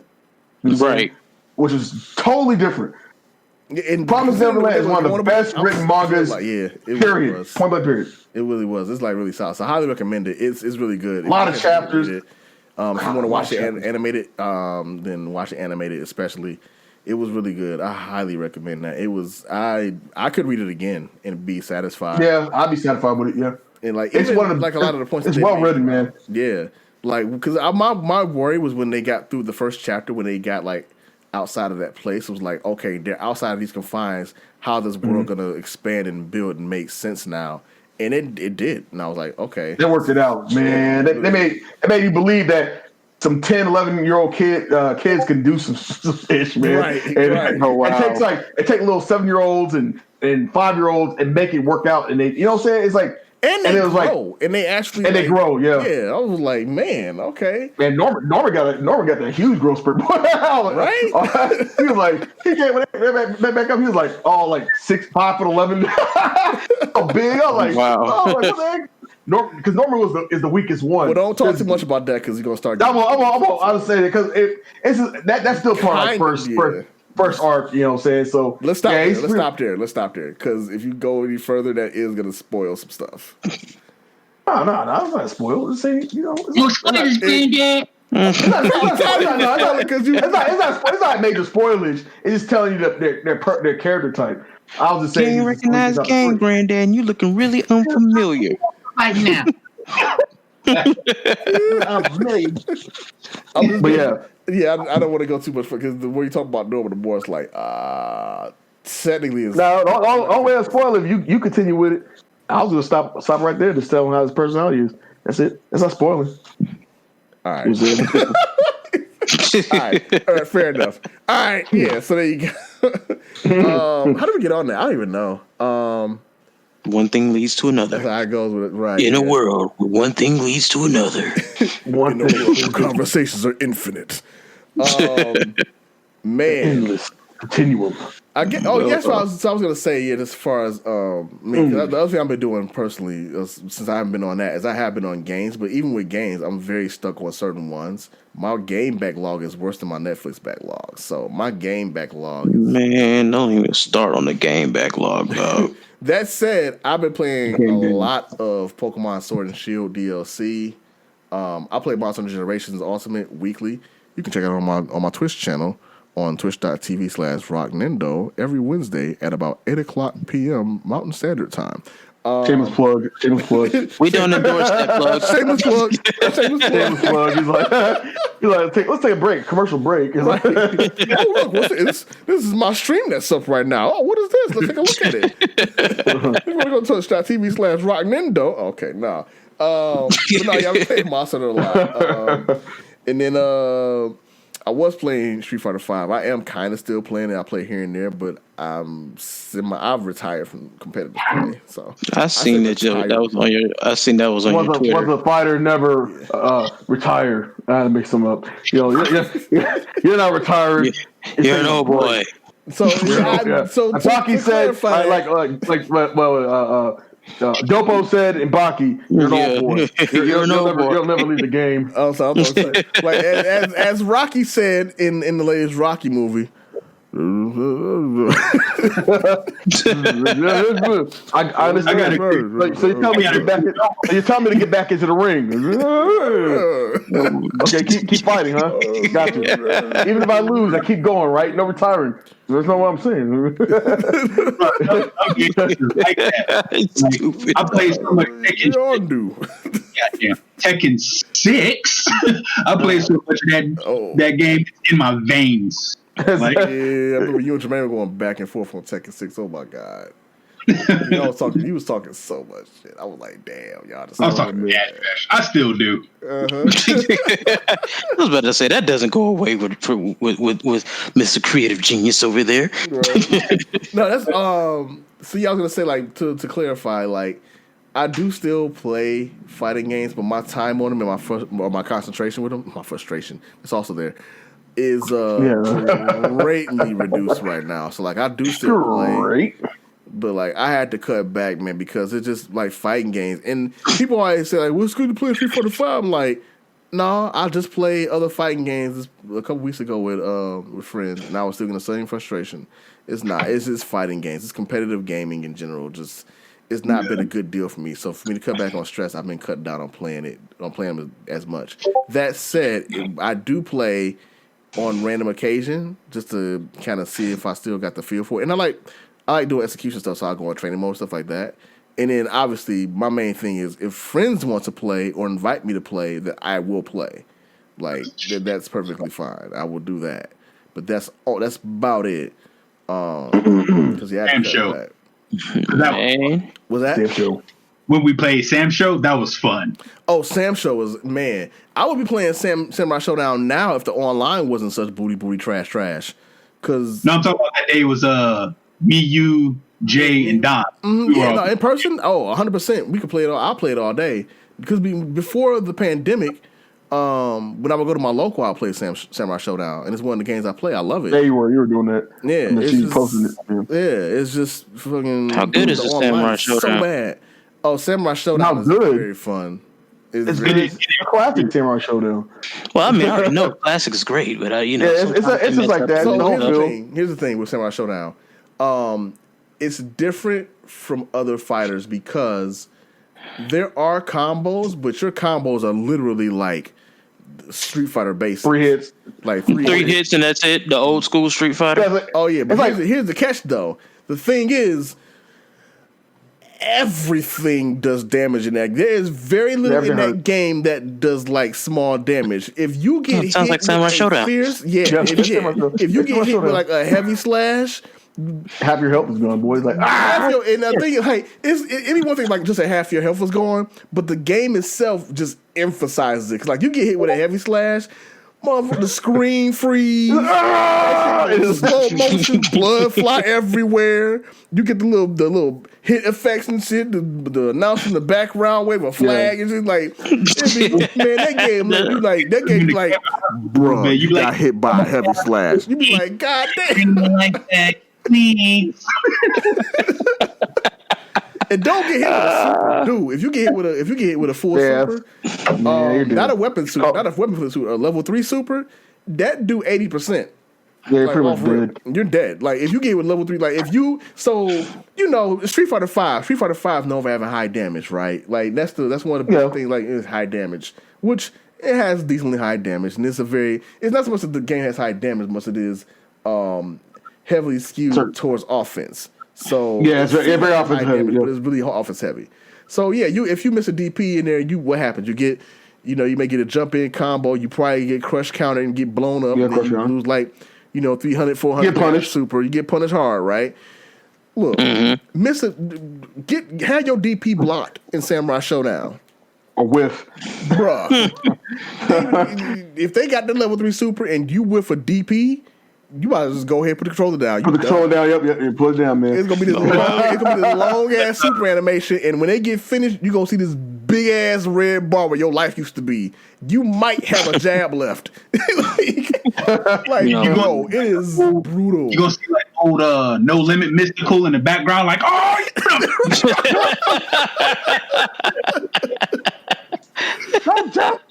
Oh boy, bro, it is so messed up. Like stuff in that game that hits heavy, and it's a very so there's this misnomer like it's like this because when it first came out, everybody's like, man, it's a footsie game. It's all about footsies. No, it's got footsies in it like any other fighting game does. But the game is dirty. Because there's certain stuff in that game is like, what you even do? Man, you play a good Hanzo, have fun. Oh, it's a wrap. It's doable. It's just like you can't mess up because he's gonna put you in a loop and then he's gonna drop your hand. Like, oh, okay, well, that's cool. All right. I'm dead. It's a fun game, and the thing that's really interesting is that despite how heavy damage it is, there are still like every character archetype still feels viable. You can still zone with certain characters. Yeah, it still feels very valid. It's a really solid game. The only reason I've not been playing it because I can't show up locally, and that game online is one of SNK's worst online efforts ever. Oh wow, and that's saying a lot. Bad netcode. Not even just bad netcode, just bad setup. I don't know how you go from King of Fighters 14's online to Samurai Showdown's online. Because King of Fighters 14's online, yes, it was still bad because it was delay based. But you still had options. You could set up full rooms. Like I could still get a room like me and Don and Alex and Brandon. We could all play in the same room, and it had some decent. It actually had pretty good options. Samurai Showdown is like you want to do a rank match or you want to do a player match. That's it. I don't know if lobbies have been added because I'd have stopped caring at some point. I'm pretty sure they haven't been. It's bad, bro. Like the worst. The online in that game is worse than Smash to me, and that's saying a lot. At least Smash has lobbies now. Yeah. The lobbies are terribly implemented, but they're lobbies, and we can actually observe matches. Samurai Showdown's online was like 1998 online. Where like you had to. Oh God, AOL.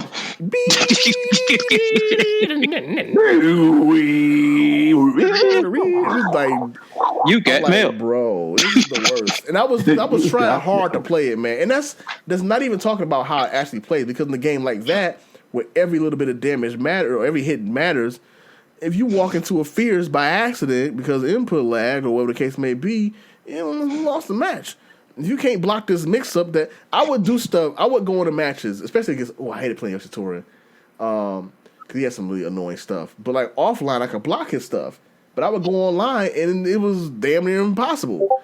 If it was a 4-bar connection, if you didn't have like a pristine 5-bar connection wired on both sides with immaculate ping count, man, like with like 2 ping. You're donezo. Yeah, pretty much, because you would just get hit. You could hit somebody with something, and they couldn't block it, or somebody could hit you. So you never knew what the actual game felt like. Because then I would go offline and play, or I would go into train mode and try stuff, and it would just work totally different. And I'm just like, this is useless. So I fell off of it. But like once this pandemic is over and we show up to locals again, I'll be playing Samurai Showdown again. I love that game. It's just the online is bad. I wish they would fix it, but I think they've kind of just like said, they got enough time to put characters in. I'm like, can you add some rollback to this shit or something? Because this is terrible. Like I don't like characters are great. It's wonderful. It's got a really good roster now. I can't do anything with them online. So yeah. Anyway, I guess that's it because we kind of just going into other stuff now. But I think for next episode we have something a little bit more like structure. Yeah. Should we like watching like one show or like aim for like watching one thing or like talking about one thing in particular? We'll figure that out. We'll figure that out for the next one. Or if anybody hears this and they have suggestions, feel free to send them. We'll probably do this. I guess I'm gonna say every 2 weeks to give us time to kind of. I don't want to do weekly. That'll be too much. But like that sounds good. Yeah, bi-weekly. We'll just do it every other week. Depending on obviously if make sure everybody can do it. Yeah. That sounds pretty decent to me. Yeah, so right now, if we do a bi-weekly, make sure I look on the calendar real quick and make sure I don't have us trying to do a podcast on Christmas. That ain't happening. Christmas ain't on a Saturday, so... Yeah, we could probably keep... Christmas didn't fall on a weekend. Like a certain subject per podcast. Like, I'm pretty sure we could have went on for like an hour or two just on anime alone. Oh yeah, for sure. Facts. I mean, I could have went on an hour or two on Bleach alone. Yep, exactly. Definitely, boy. I could still go an hour on Bleach. I would have destroyed it. We would because like I said, me and I ruined that game. I ruined that series. Times, dog. We've dogged the mess out of Bleach. You know, it kind of makes it's kind of like one of those. You ever been to like the GameStop or whatever game store, and you look at this damn cover art of a game that you ain't never seen? He's like, oh shit, this is dope. This is dope. And then you look on the back, it's like. No, you buy it, right? No, I'm about to say old school. That's when you like look. That's when you go in the store back. We like used to go in Funko Land, and you would like look at the box. You'd be like, "Yo, this box looks dope. Yeah, play this game. Y'all can't wait to get this home. I'm about to buy this." You get that game home and cut it on. You be like, bro, like nah. This looks just like the cover art. You be back in Funko Land the same day, like listen. Look, worst dang game ever. No, my favorite example of that in my life, man, and I'm probably going to talk about this. I want to do a video on this game. I'm going to see how it plays now that I've stepped away from it. Back in the day, I loved Super Battle Tank 1 on Super Nintendo. I played that game. I used to rent it all the time. I loved it, but I never owned it. And so Super Battle Tank 2 came out, and with the Funko Land, it was there. I'm like, yo, Battle Tank 2? Well, I loved 1, so 2 must be dope. And the cover looked dope, so I'm going to go ahead and buy it. Man, I got that game home, played it for like 5 minutes. Like, this is the worst game I played. How did you do this so bad? And like, I literally the next day, I was at I was at Funko Land. Like, yo, can I just get my money back? And they were like, no. And it was so bad. I was like, how much would you buy it for? I don't even care. I just don't want this game anymore. Just please. I don't want it. Like, it was that bad. I want to play it now because I haven't played it since then. And I don't know if it was just my mindset at the time or if it really was that bad. You know what I mean? Like, you're expecting the game. Probably hasn't changed. I was 12, you know. So who knows? But at the same time, I was 12 and I was playing Faceball 2000 and enjoying myself. So if I played a game like that and I didn't like it, that tells me a lot because I played Faceball and enjoyed it. And Faceball is objectively a bad game. For the time it was new and it was like, oh, you can do 3D mazes on the Super Nintendo. But it's a bad game. So. Yeah, I'm curious. I'm going to see if I can get Super Battle Tank 2. I won't talk about how to get it. I'm going to see if I can get it and play it and see how that goes. So I'm interested to see what that looks like now. But, man, that was one of the few times I was like, it was that, and the other one was Capcom Fighting Jam. I bought that game and took that game back in 2 days. I was like, nope. That sounds like a familiar game. That's the, apparently, that one is like one of the ones that apparently like it's gotten better over time with people playing it and stuff. At the time, I was just disappointed because it was a game with Street Fighter characters in it, and I couldn't play Ken. And that was that's the one where they took out Ken. Yeah, I remember that. And I was like, how do you have a game with Street Fighter characters with no Ken? Yeah, I'm done. Yeah, that's one of the reasons why I didn't like Marvel vs. Capcom, the original one. Oh yeah, because Ken went in that. Because it didn't have Ken in it. They had Ryu in the Ken uniform. Yeah. Well, Kuma, he could transform to either one of them. Yeah, I was like, with the super, and you'll get all the abilities. Yeah, I was like, you dirty bastards. We gotta keep our roster small. In that game, I get it if you have Ryu and Akuma, and Ryu and Akuma were in Capcom Fighting. No, well, Akuma wasn't in it, but yeah.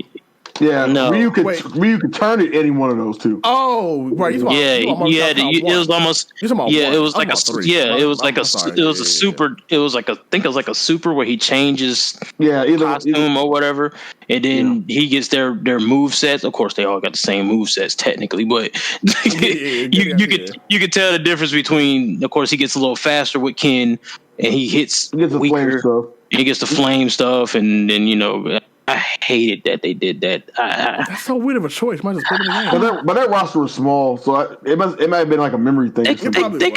It was a memory thing. They could have snuck them into the game. I mean, that roster was tiny, man. When the side they had to work with is like. Yeah, it's I refuse to believe. Two's roster was a big jump. It was a huge jump, and then they reused every sprite they ever had in their history. It was like, is that Dawson? Put his ass in the game. Put him in there. Sir, put that Morgan for Darkstalkers in there. Oh, they used that Morgan sprite for everything. They were like, for every game, the same damn sprite. Marvel, we gonna put it in Street Fighter. We gonna put Morgan in Calico versus SNK. We gonna redo the sprite. No, same sprite. We gonna put that one. I thought they used their sprite. I ain't Mega Man. Use sprite in MVC 3. Right. I thought instead of a 3D model, they throw her sprite in there. Like, what the heck? I made that same jump. I was surprised they put the Morgan sprite in there. See, this is my thing that I have a problem when it comes to that theory of just a small roster character. X-Men vs. Street Fighter had more characters in that game. Well, yeah, different. And it had Ken. Different hardware. But X-Men vs. Street Fighter came out first. That's the sad part. But they're also on a different it was on a cartridge, and so it probably helped more. Hardware. Like, because X-Men vs. Street Fighter, I can't remember what board they released on first. So all of them came out on arcade first. Hey, look. When they all came out on arcade first. Okay, then they went to Saturn. Then they got ported to Saturn. Yeah. But like those boards at the time, like they were limited, so like they had to like make those choices. Like, all right, we're gonna put this character in this character, and that's all we're gonna do. That's probably why they had them transform. Is the only way to make them represent. That being said, I don't know for sure because I wasn't on the development team. So, and I totally get it because I'm like at the time I was a Ken fan, so I'm like Ken not in the game. I'm not really that huge on it, but I imagine the reason it was probably because of memory size. Like we had to pick and choose, and then by the time Marvel 2 came out, they had figured it out and. Obviously, they're working with more powerful hardware by that time too. That's almost 98, 99, 99, 2000, I think. So yeah, they was already kicking ass on that, and they took every sprite they own and were like, we're gonna make this game have 56 characters. Right. And they regretted that. Nice beefy roster. Right. And you can only use 12 of them because the rest of them all suck ass. How dare them? That roster was solid. It's just they weren't like winning tournaments, obviously, of course, like 12 of them were. Bruh. Once you got Fendi combos and stuff like that, those are the character people use, like Iron Man, Magneto, Captain America. You know what I'm saying? Once people broke it in the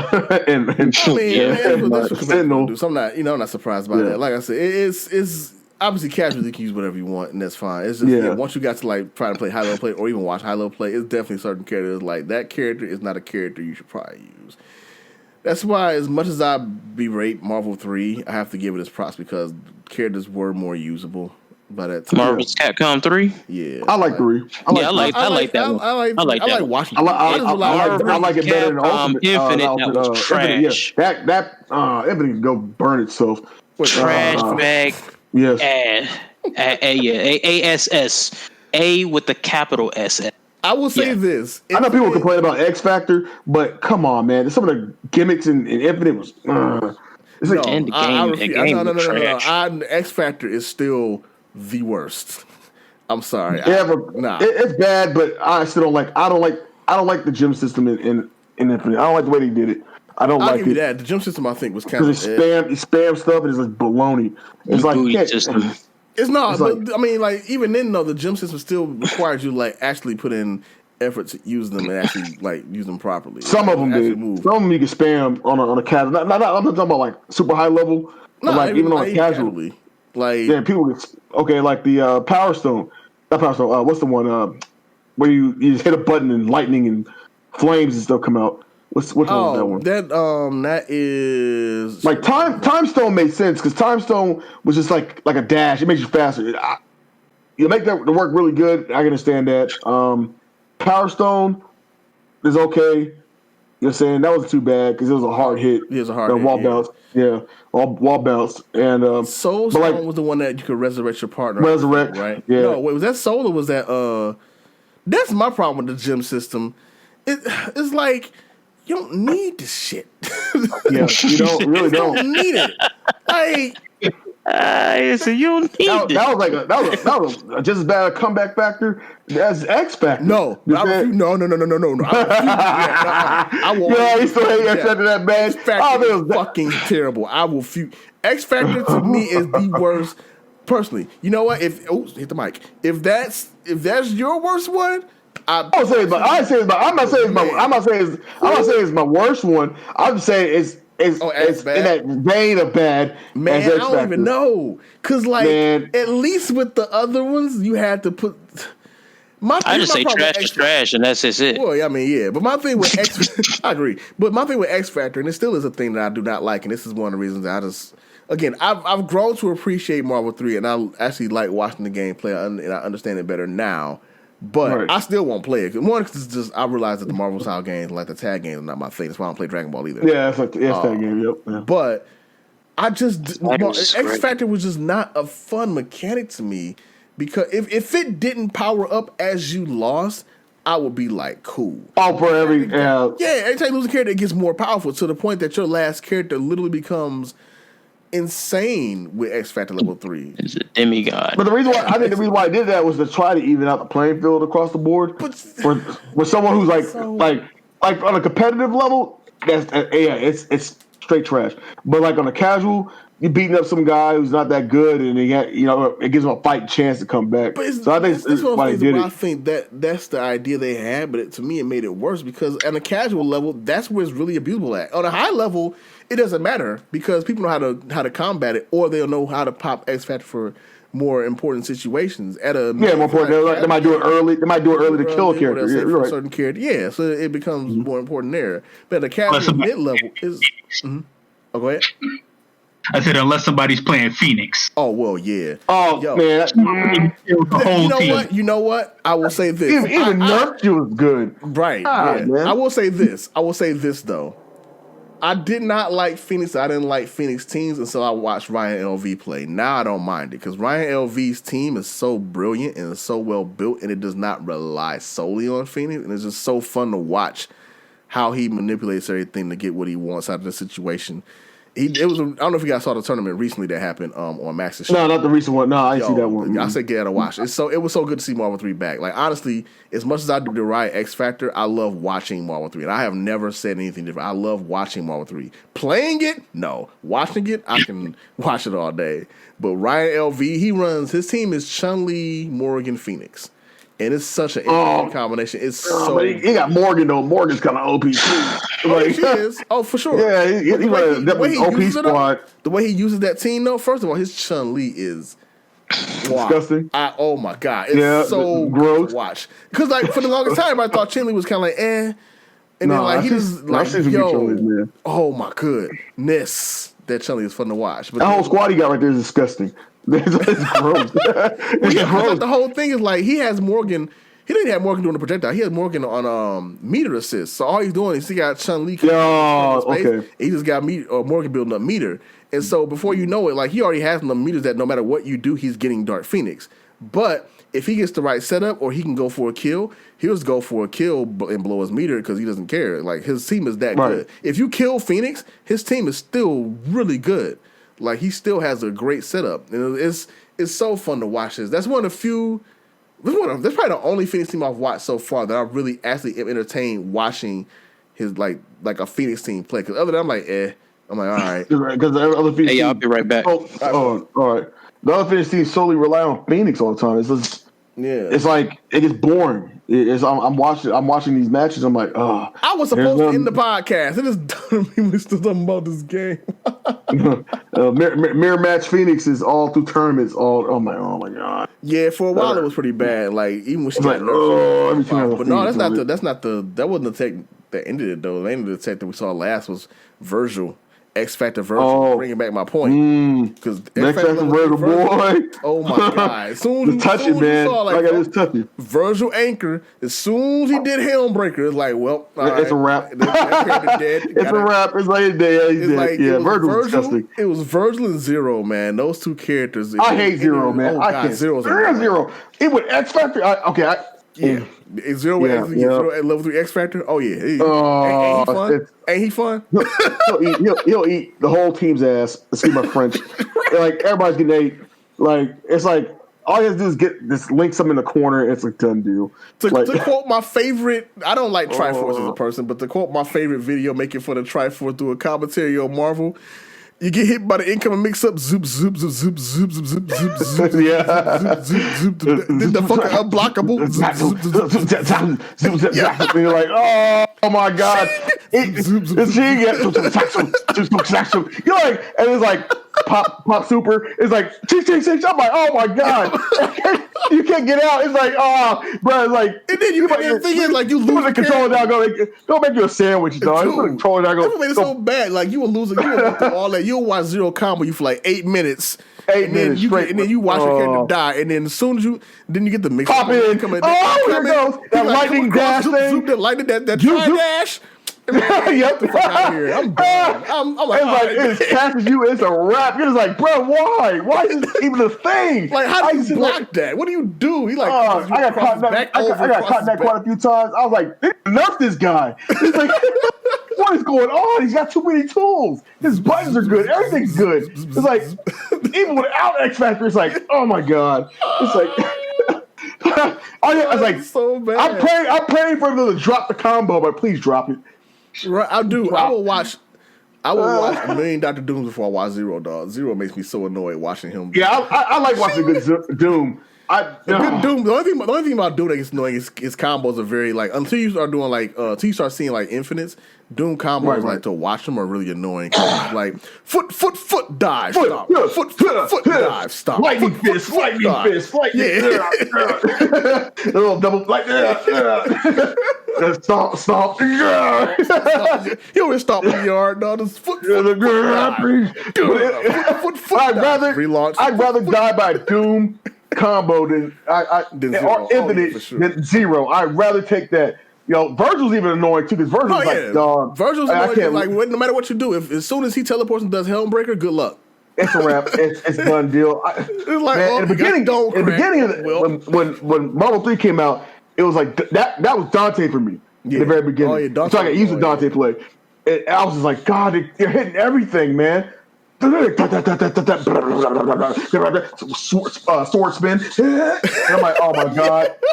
Here we go, man. Here we go. Dante was a super combo heavy character. Dante had like 90 moves. You had to watch all of them in sequence. All of them, yeah. Because, God, man, one hit you and he's already in like a 15-hit combo. It's like, it started it. 30 hits, rotate sword, jump in the air, flip, bah! And I'm like, oh my god! And then what's it called, Bee Stinger, whatever that move, the kick. Oh yeah. I'm like, bro, the gun super, and it's like, oh great, here we go, gun super, and like, not something hits you like, oh, am I dead yet? Nope. I got 30. I'm already at 30% health. What's going on? What's going on here, man? Like, please drop the combo. Please drop the combo. Please drop it. My favorite thing to watch is like I used to love my friend Reedman's her Frank. There we go.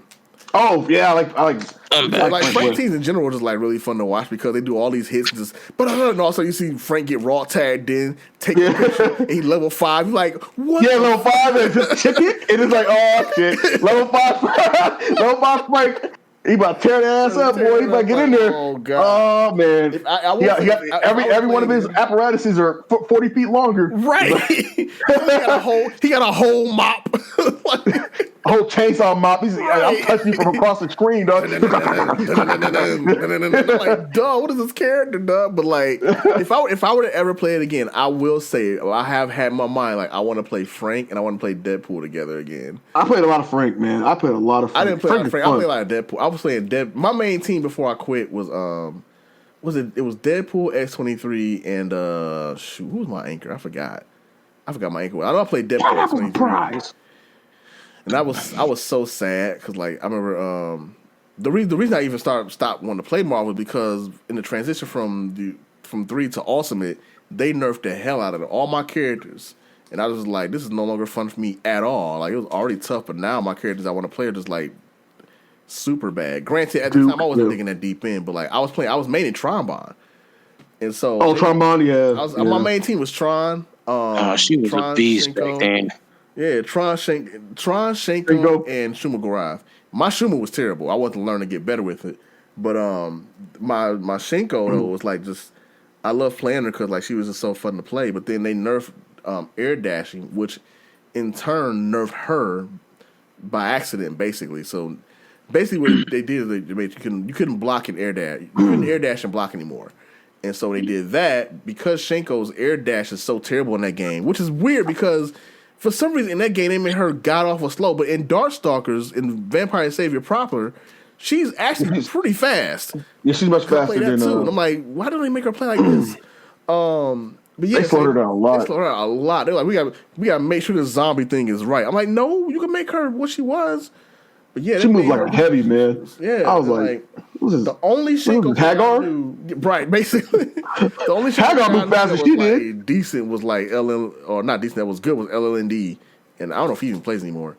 But yeah, man, I was so sad because my team got destroyed, and that's why I switched up to Deadpool X-23 and it was X-Pool. I'm sorry, it was Deadpool X-23. X-Pool, basically.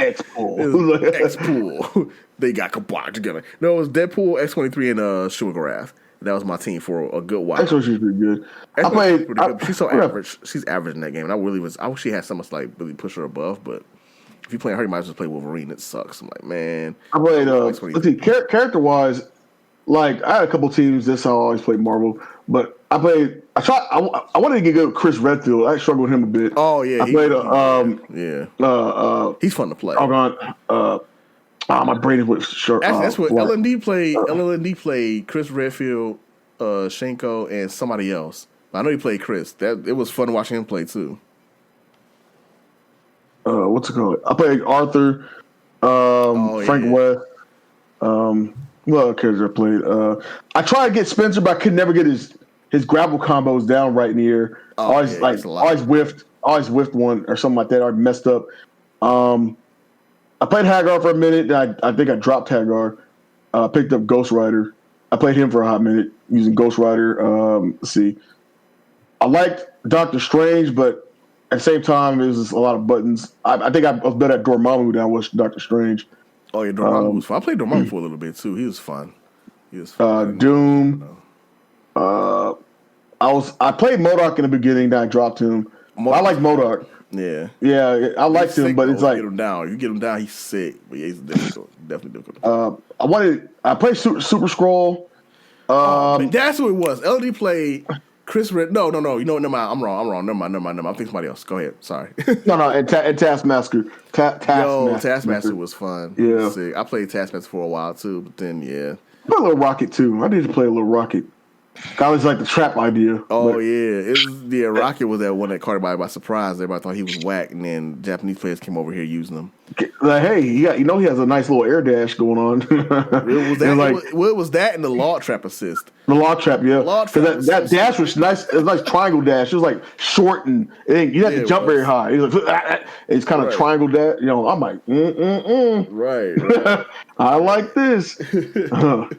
Yeah.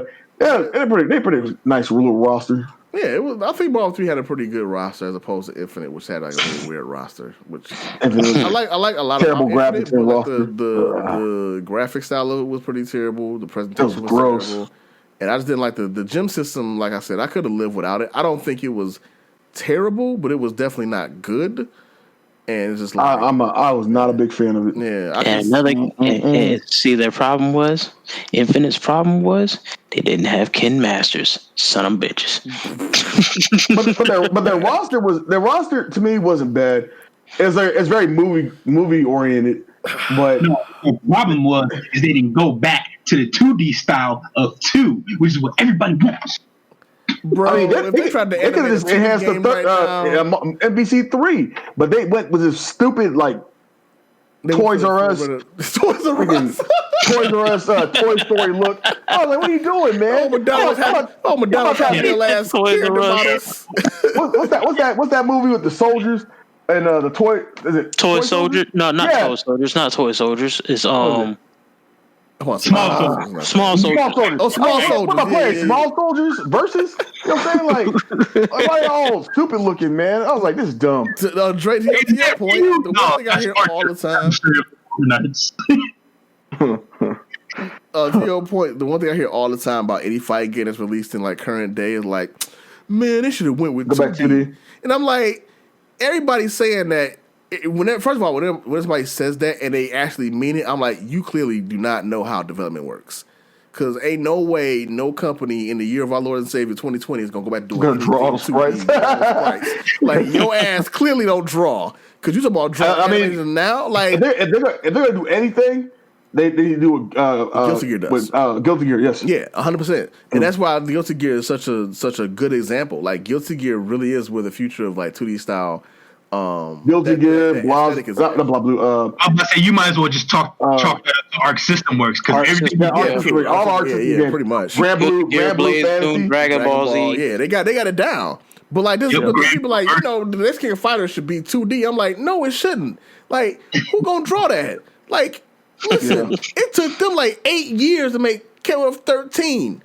You think they're about to draw another set of characters? No, anybody trying to draw that stuff. It's like that takes it's one thing. Back in the day, you could get away with like the 2D models or 2D character art because it was low res. So your character's price has to be like what, maybe 32 by 32, 64 by 64, something that size. Now on a game that's 1080p, let alone 4K. Granted, most fighting games are not gonna be 4K, so we'll just say 1080p. You talking about a high rent, man? You talking about drawing a full like size character? You talking about drawing something like an actual picture? No, they're not drawing that many. Like nobody trying to animate a fighting game, make it look that level. Skullgirls got made, and it took them how many years to get like it took a long time. Yeah, they started with 10 or 9. No, it started with 8 characters. 8 characters. It's small roster. Small roster. That's because they had to hand animate it. And for the DLC, it took forever. Right, so they still doing DLC, and it's 2020. Yeah. That game came out in 2013, or 2014, something like that. Savages on their teams, dog. Huh? I said that means Arc System Works got some savages on their teams. Well, they know they're doing with the 3D. It's clever. Like if you look at, there was a developer diary back in one of the recent E3s, like 2016, 2017, where they showed a lot of the tricks that they use to establish those effects for like cutscenes and whatnot. Because it's a combination of filters, camera angles, and animation style, rather than like anything being really like hand drawn. And so that's how they get that effect. And people just don't understand that. They just like, well, they should do everything 2D, and it's like, no. Arc Systems need to do it. Right, Arc Systems need to do it, right. Well, the thing is, any company could do it if they really put their foot, if they really want to do it. Like Capcom right now, they have the recipe. Oh yeah, for sure. They really do. Yeah, and they're not giving up their grandma's recipe. They got the 13 herbs and spices. You got 12, but you ain't gonna find that 13 spice. Right. No, I had none of this. You're cobbler. 13 herbs and spices, boy. 12 of them you know of. Is one of them you ain't know one of them. You ain't never gonna find that out. So you're never gonna achieve. You're never gonna achieve the flavor they have. If you find that 13 spice, you die. Boy, spice. The world's gonna turn upside down and we can't let you go now. I'm gonna have to jump off here. I gotta run to the store and go grab a money order real quick. I need to end this video. We're like 2 hours in. So what I'll end up doing, okay, so yeah, I'll go ahead and call it there. I was gonna say, Dre, I'll let you go. You guys stay on for a quick second. All right, cool. So Dre, go ahead and do your thing. Thanks for hanging out, good sir. If it's a quick second, I'll wait. Oh, okay. All right, cool. All right, well, thank you everybody that listens. I'm gonna have to edit this together like really weird. I'm gonna have to cut a bunch of stuff out. Anyway, thank you everybody for checking this out when you get a chance to. I don't even know if it's gonna be posted at. It'll probably be posted on my channel. We'll see. On my YouTube channel, I mean, I'll probably put up his audio or have a picture or something there. I don't know. We're gonna try to do this bi-weekly. So the next one will probably be on the 19th of this month. I say probably because we're going to account for everybody's scheduling and stuff like that. So we'll see how it goes. If you have any questions or suggestions, feel free to leave them in the comments below this video. Or if you want to just hit me up on Twitter at twitter.com. I'll say Twitch TV /ROKNINDO. That is my Twitter handle.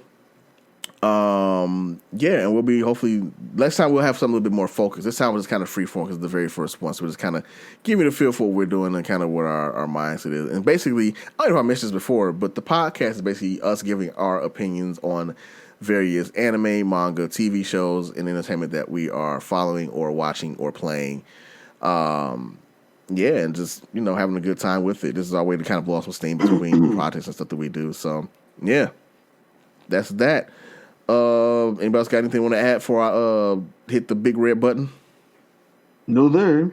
Nah. No. Push the goddamn button. No. I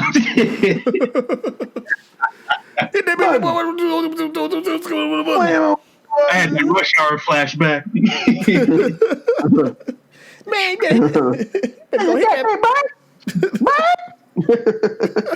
No, this is good. I look forward to doing this more, definitely, man. Yeah, this is fun. This is good. So yeah.